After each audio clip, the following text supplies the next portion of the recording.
Ebola is on the loose. We have the latest on the disease that continues to spread across the globe. And the head of the Secret Service has resigned. More on who will replace the director. And October has been named Domestic Violence Awareness Month. Find out how San Diegans gathered to pay tribute to victims of domestic violence.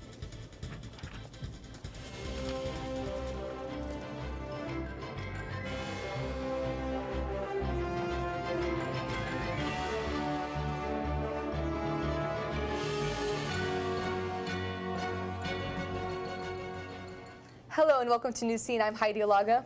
And I'm Joshua Lipton. Thank you for joining us at the UTTV building in Mission Valley. We start off this evening with breaking news. The terrorist group ISIS has just released new video showing the beheading of British worker Alan Henning. He had been in Syria since December of last year, where he was providing food and water to the people affected by Syria's civil war. Now ISIS is threatening to behead former U.S. Army Ranger Peter Kasich. This is the fourth beheading since August. And the war against ISIS continues to escalate. Turkish soldiers and tanks took up position to battle the Islamic terror group. If ISIS takes Kobani, it would control a complete chunk of land from its self-declared capital of Raqqa to the Turkish border. Turkey has also joined the U.S. and other countries to fight against the Islamic terror group. Israeli Prime Minister Benjamin Netanyahu says they fully support the U.S. strategy to eliminate ISIS. Israel fully supports your effort and your leadership to defeat ISIS. We think everybody should support this. Turkey is offering support to a U.S.-led coalition targeting ISIS, but Turkish leaders are concerned about ISIS controlling key border points. And the virus that's been spreading across the country has now reached California. 3 children in Northern California have tested positive for enterovirus. If you haven't heard about this virus, it causes mild to severe respiratory issues, and there is no vaccine for it. There has been over 500 cases in the country, and so far, 4 children have died. And Ebola has hit the United States, spreading fear and frustration across the nation as the first case ever to be diagnosed in the United States showed up in Dallas, Texas. Now there are 2 more people who are being evaluated at Howard University in the nation's capital with Ebola-like symptoms. These latest victims arrived to the U.S. from Nigeria, and Carrie Bryant is here with more. Yes, Josh, Ebola has hit the United States for the first time ever, and health officials are doing everything they can to stop the deadly disease in its tracks.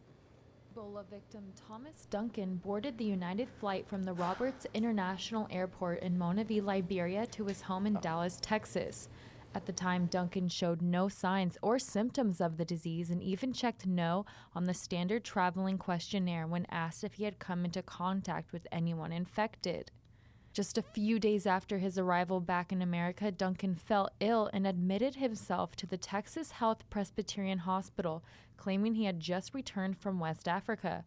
However, due to a breakdown in communication and alleged record flaws, Thomas was only sent home with antibiotics. But 2 days later, Duncan was found vomiting outside his apartment complex, where he had to be rushed back to the Presbyterian Hospital by ambulance and was then diagnosed. Duncan is now confined to an isolation unit, and because it could take up to 21 days to show any signs, his family members, including 5 school-aged children, were told to remain at home and quarantine. The highly qualified men and women of Texas Health Presbyterian are doing everything in their power to deliver the very best care for this patient. They have been and they will continue to be in close contact with federal, state, and local officials to ensure the public safety. Authorities are now rapidly trying to track and treat all the people who Duncan is believed to have come in contact with since he has been back to prevent any more spreading. Now, authorities believe Thomas came in contact with the disease just 4 days before his flight back to Dallas when he assisted the pregnant daughter of his landlord to a Liberian clinic after she started convulsing uncontrollably.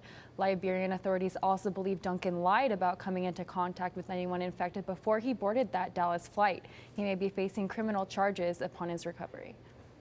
Back to you guys. That's an unfortunate story. I'm not happy to see that on U.S. soil. Thank you, Carrie. Appreciate it. The Secret Service director has resigned. This comes after an Iraq war veteran broke into the White House residence just 2 weeks ago. Julia Pearson was appointed by President Obama in 2013. Retired Secret Service agent Joseph Clancy will take her place as an interim director until a permanent replacement is named. Pearson is the first female director in the agency's 148-year history. And speaking of the man who jumped the White House fence, he has pleaded not guilty. 42-year-old Omar Gonzalez got past 3 layers of security service before he was tackled 3 doors down from the White House, from the family's residence, Gonzalez is being charged with entering a federal building with a weapon. He'll be in court later this month, and if he's convicted, he could face up to 10 years in prison. Now, democracy protesters are out in force for the 5th straight day in Hong Kong. Student leaders have threatened to occupy government buildings unless Hong Kong's chief executive resigns. Top officials say there's not even the slightest possibility that he will go. He has his own agenda for Hong Kong.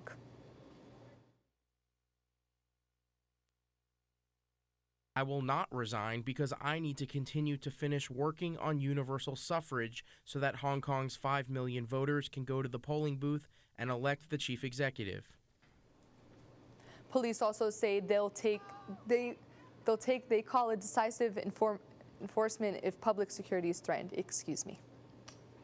And the search efforts for a missing Virginia student took to a new heights this week. Police added a drone to their search with emergency permission from the FAA after announcing they have a forensic link to Jesse Matthew. He is the only suspect in the Graham and Morgan Harrington cases. Harrington, if you remember, was the Virginia Tech student that was murdered back in October of 2009, and her remains were later found on a farmland in Virginia. DNA evidence links Jesse Matthew to Harrington's death. He's still in custody and has yet to make a plea. And the city of Bell Garden, California is mourning after their mayor was murdered. The Los Angeles Sheriff's Department says Daniel Crespo and his wife had an argument that got physical. Their 19-year-old son tried to intervene and started to struggle with his father. That's when Livette Crespo shot her husband. Now Crespo was taken into custody but has not been charged. Families of domestic violence victims gathered at the downtown Civic Center to pay tribute to their loved ones. It was an emotional event, but one which helped unite many families who are dealing with the same pain. They wiped away tears holding pictures of the people they loved, many of them strangers with a common bond. We would like to welcome all of you to the 2014 Never to Be Forgotten Rally to honor those who have lost their lives to domestic violence.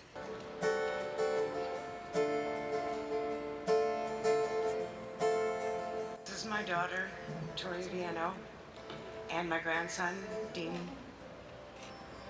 Today I honor them as I try to every day. I don't want another mom to stand up here with their child's picture.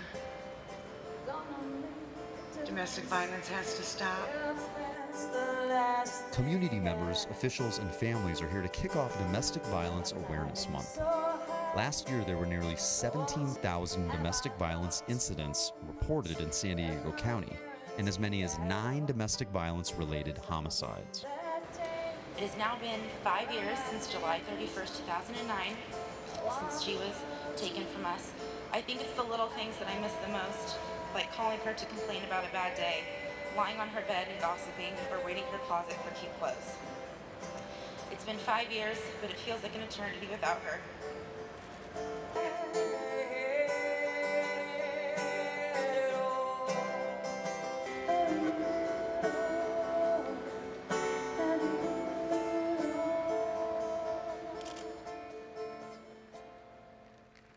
An extremely moving tribute there. Thank you, Tawny Luna, for that. October is officially designated as Domestic Violence Awareness Month. There will be several activities to raise awareness for the entire month of October. And months after a deadly rampage near the University of California, Santa Barbara, a new law is being imposed which could help prevent another tragedy. There are still people out there that can be saved. The law allows family members and law enforcement to ask a judge to remove firearms from a person who may pose a threat. A court hearing would be held within 2 weeks after the restraining order is granted, giving the gun owner a chance to prove if they're dangerous or not. And California is the first state in the U.S. to ban the use of plastic bags. Governor Jerry Brown signed the bill on Tuesday. And plastic bag manufacturers are not too happy. They plan to repeal the law. Grocery stores and pharmacies will charge customers 10 cents per bag, and the law will go into effect starting July of next year. And big changes on the border are affecting the international line. We'll show you what the buzz is all about. And last night we had an NFC North matchup on Thursday Night Football. We have all the highlights coming up on sports. Stay with us.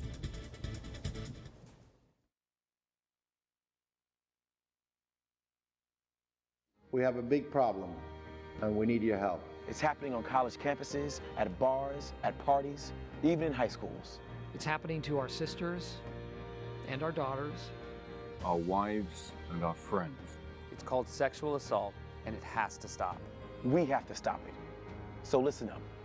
If she doesn't consent, or if she can't consent, it's rape, it's assault. It's a crime. It's wrong.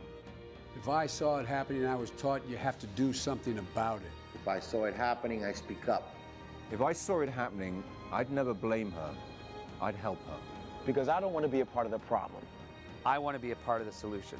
We need all of you to be part of the solution. This is about respect. It's about responsibility. It's up to all of us to put an end to sexual assault. And that starts with you. Because one is too many. And there's good news if you're planning on crossing the border at San Isidro. The U.S. government is making some much-needed changes, which is affecting people on both sides. Elizabeth Bondor has more. We're here at the Tijuana-San Diego border crossing, where waits used to be 2 to 4 hours. Today, they're only 20 minutes. 2 weeks ago, I crossed the line, and I was like 2 hours.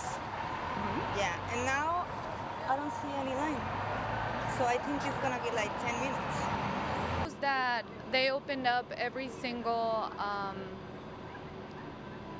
door that they had because they made double doors for cars. So now the wait is a minimum of 30 minutes. I mean, the maximum is 30 minutes. I've heard people doing 5 minutes in car.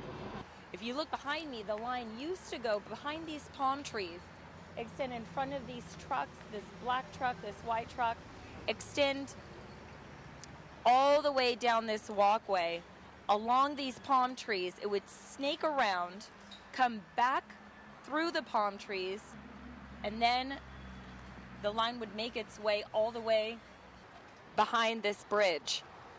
This is Elizabeth Bondor for Newscene. Agents say there are 3 different lanes for both pedestrians and cars. There will be a lane for the general public with regular passports and a ready lane for those who have passport cards, and lastly, a sentry lane. And a lot is going on in the wide world of sports. It's playoff time for baseball fans. We had an NFL game last night. Charlie Viramontes is here with all the highlights. Charlie. Thank you, Josh, and thank you, Heidi. Thursday Night Football took us to the home of the Cheesehead. Minnesota Vikings taking on the Green Bay Packers. Discount double-check man Aaron Rodgers getting ready to take on Christian Ponder. Teddy Bridgewater still recovering from a left ankle sprain. Late first quarter, Packers 2nd and 7 at the 35-yard line. Rodgers, with the play action, with all the time in the world, goes deep for a 66-yard pass to Jordy Nelson, which would be his only catch of the game, giving the Packers a 14-0 lead. And Nelson doing the Lambeau leap, giving the fans some love. Second quarter and everything not going good for the Vikings. Christian Ponder with his own version of the play action, and wrong guy. That's Julius Peppers taking it to the house and making it look easy for the 49-yard touchdown. Vikings are like, it's all good. It's only second quarter. Ponder would go 22 for 44 yards and 222 yards and 2 interceptions. 3:49 in the third, 2nd and 9, and Eddie Lacy going to the outside and using the stiff arm for the nice gesture and the TD. It was a terrible performance for the Minnesota Vikings, who go on 2-3 on the season. Lacy would run for 105 yards and 2 touchdowns for his season high. Rodgers went 12 for 17 and 156 yards. And let's get into some October baseball. The Los Angeles Angels of Anaheim taking on the hot Kansas City Royals.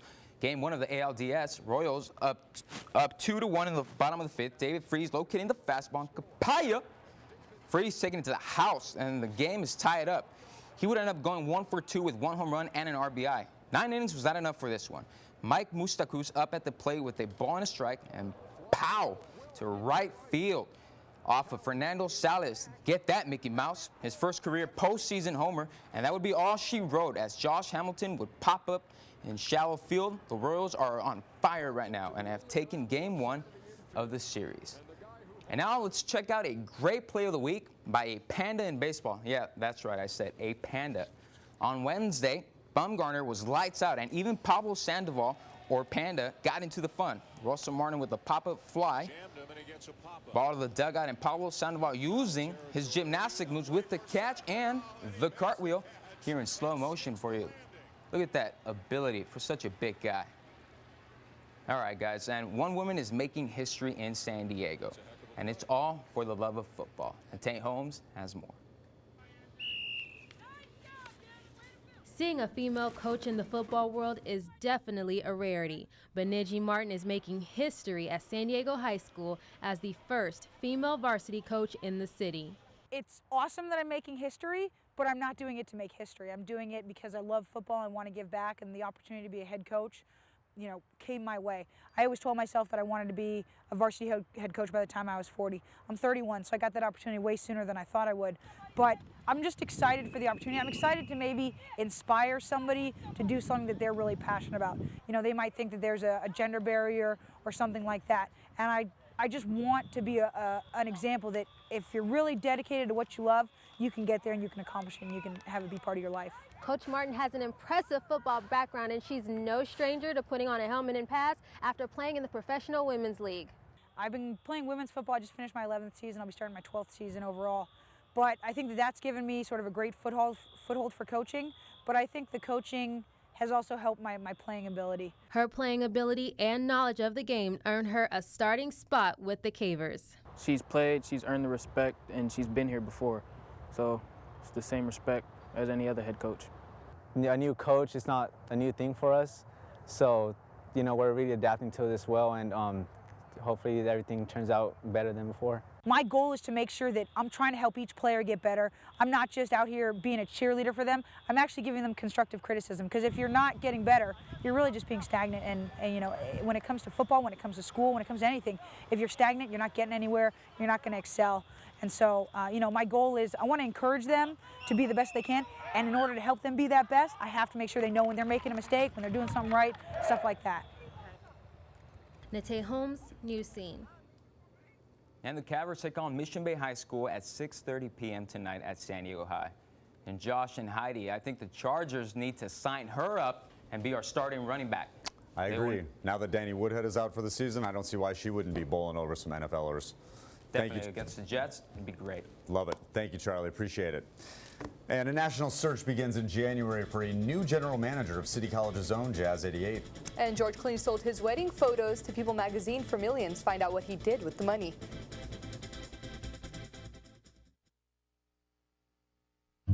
Welcome home, buddy. You and me, we were made for love. A lifetime is not long enough to show you what you mean to me. Ooh, I'll be waiting here for you when you come home to me. I'll see you later, buddy.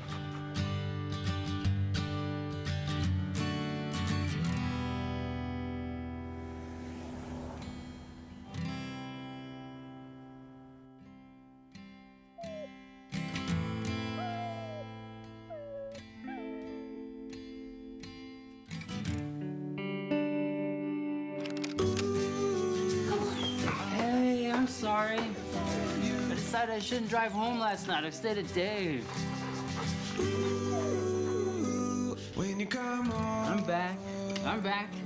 To me. Yeah, I'm back. A pillar of City College's Jazz 88 radio station retired this past week. Mark DeBosky served as general manager of Jazz 88 for over a decade, helping the station stamp its mark as a major national contender in jazz radio.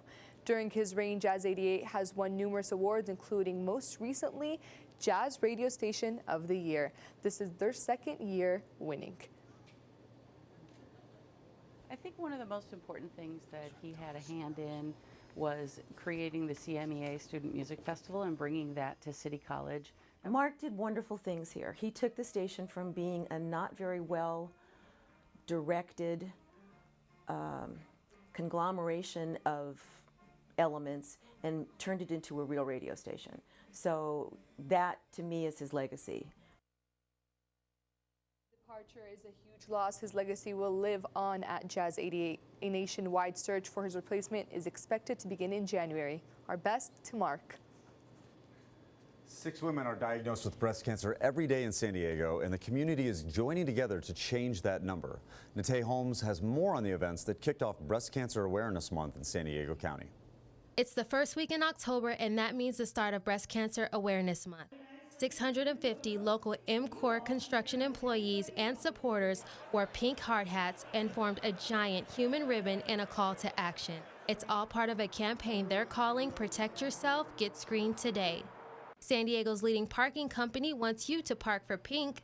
Ace Parking is changing the color of their trademark from blue to pink. They'll be donating up to $20,000 of their proceeds to help with breast cancer research. Here at Qualcomm Stadium, the San Diego Chargers and Susan G. Komen San Diego are teaming up to help the fight against breast cancer. The NFL has a huge pink program during October, and they actually reached out to us last October and said, hey, we want to take the pink off the field and into action. Susie Spanos, who's the owner's wife, had breast cancer, and so she knows what it's like to hear the words, you have breast cancer. So this event is for uninsured women who have no other recourse. They need a mammogram, they have nowhere to go, so they come here. Well, my mom died of breast cancer when she was 43, and I'm older than that now, so I try to get checked yearly. So yeah, this is important to have this done. It's hit home a little bit where you see that these women have never been checked, and just to see that they have this opportunity where they may, it's for underinsured or that they don't have insurance, so it's just a great opportunity for them to be able to get checked. The Chargers are the first NFL team to take their support for breast cancer awareness off the field and into the community.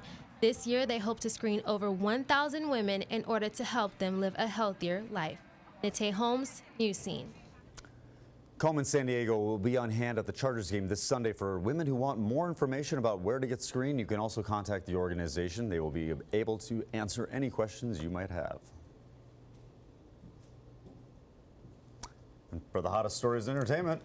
All right, Angie White has all of your entertainment news from George Clooney to Ashton Kutcher. Angie, what's going on? Thank you, Heidi. Ladies, the day has come. George Clooney is a married man. That's right, actor George Clooney tied the knot with human rights lawyer Amal Amaluddin over the weekend. The beautiful couple said their I do's in an extravagant Venice wedding. But the big buzz is the price tag on the event. A whopping $4.6 million funded the wedding, which has made it one of the most expensive weddings in Hollywood. The big budget mostly went to Mrs. Clooney's Oscar de la Renta dress, their venue, personal transportation on canal boats, and even booking the entire Hotel Caproni for wedding guests. The first photos of the newlyweds were sold to People magazine, and Mr. and Mrs. Clooney donated the money to charity. And it's official, Mila Kunis and Ashton Kutcher welcomed a baby girl this past Tuesday. Their 31-year-old mom gave birth at Cedars-Sinai Medical Center in Los Angeles. The new mommy and daddy met back in 1998 when they played a teen couple on Matt 70 show. The two were friends for years before finally dating and then tying the knot back in February. And just last evening, the funny couple announced the name of their baby. Kutcher wrote this on his website last night. Mila and I would like to welcome Wyatt Isabel Kutcher to the world. May your life be filled with wonder, health, happiness, and privacy. And another remake is in the works, and you won't believe this one, Baywatch the movie. Yes, that's right, the popular 90s beach drama is coming to theaters. Hollywood actor and wrestler Dwayne Johnson confirmed the remake on Instagram yesterday. Dwayne posted a picture of himself posing on a jet ski with the caption, "Rumors are true, we're making Baywatch the movie." Currently, there is no mention if Hoff or other original stars will be making an appearance, but we'll have to wait and see. That's all the entertainment this week. Heidi, back to you. Thank you so much for that. We're going to have to take a quick break. We'll be right back. We have a big problem, and we need your help. It's happening on college campuses, at bars, at parties, even in high schools. It's happening to our sisters and our daughters, our wives and our friends. It's called sexual assault, and it has to stop. We have to stop it. So listen up. If she doesn't consent, or if she can't consent, it's rape, it's assault. It's a crime. It's wrong. If I saw it happening, I was taught you have to do something about it. If I saw it happening, I speak up. If I saw it happening, I'd never blame her. I'd help her. Because I don't want to be a part of the problem. I want to be a part of the solution. We need all of you to be part of the solution. This is about respect. It's about responsibility. It's up to all of us to put an end to sexual assault. And that starts with you. Because one is too many.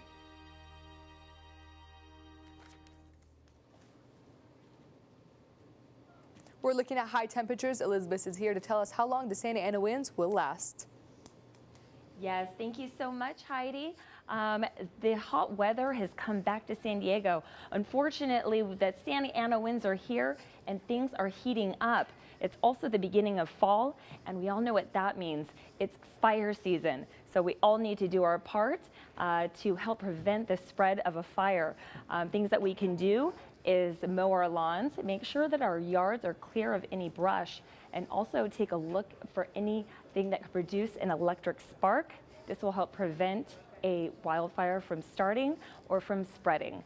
Now we have a high pressure system out in the desert that is pushing all that hot, dry air into San Diego. You can see here over the weekend, we have a high of 92 on Saturday and a high of 85 on Sunday. It doesn't cool down again until Wednesday, so we just need to hang in there. Until then, you want to make sure that you keep your pets inside and make sure that your children are well hydrated, and also keep an eye out on the elderly in your neighborhood. We need to stick in this together. So also, let's take a look at our international weather. This is Typhoon Fanfone. Now, it is typhoon season, which is, a typhoon is the same thing as a hurricane, but the name changes depending on what region it's in. So this is about the equivalent of a Category 4 hurricane, and it's traveling northeast here. As you can see, it crosses the southern coast of Japan. Now this could wreak havoc on the nation because this area is very densely populated, and it includes Tokyo. So I just thought I would mention that for you. Now, let's take a look. This is our nation's evening temperatures. Things are looking pretty normal for this time. Everything is looking good towards the end of this week. And that's it for weather. I'm Elizabeth Bondor. Back to you guys at the desk. Thank you so much for that, Elizabeth. Alrighty, well, we're gonna go ahead and a little bit of technical difficulties going on, but I think we're going to have to say goodnight for tonight. Thank you for joining us in Newscene. I'm Heidi Alaga. And I'm Joshua Lipton, guys. Tune in next week.